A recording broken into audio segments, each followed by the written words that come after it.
I thought there was an interesting perspective, given that the emphasis we've commonly had is on structuring the FTA exercise, on choosing methods, on assembling resources.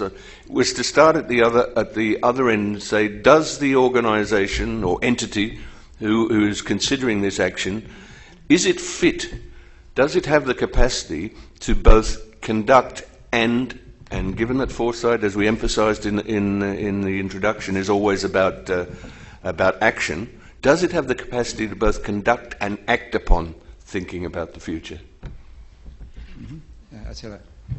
Unfortunately, now I recall another list of the potential inherent dilemmas. That's exactly where the foresight unit is situated or located. We have at least two models. For instance, in Japan, it is fully institutionalized.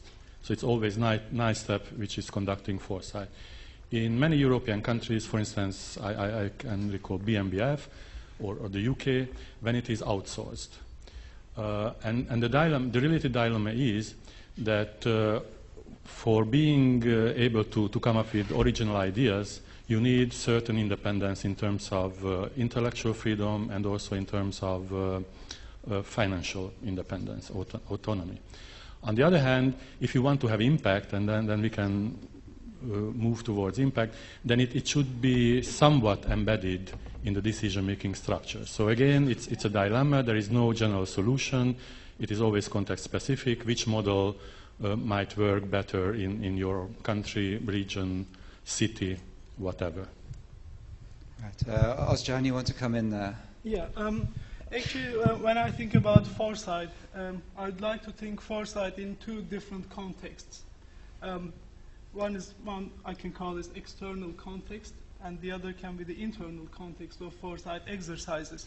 What we mean by the external context is the context that we usually explain with this TP acronym. Includes social systems, technological systems, economic, ecological, political, and value systems. But there's also another context, actually, which we need to consider when we design foresight exercises. This is the organizational context, where the foresight exercise is carried out. And based on my research and experience, there are some factors I can list which are influential on the design and the process of foresight, like management practices in the organization, motivation, politics, culture, power, and skills. These are all influential on the foresight process as well as elements of the internal context of foresight. Mm-hmm.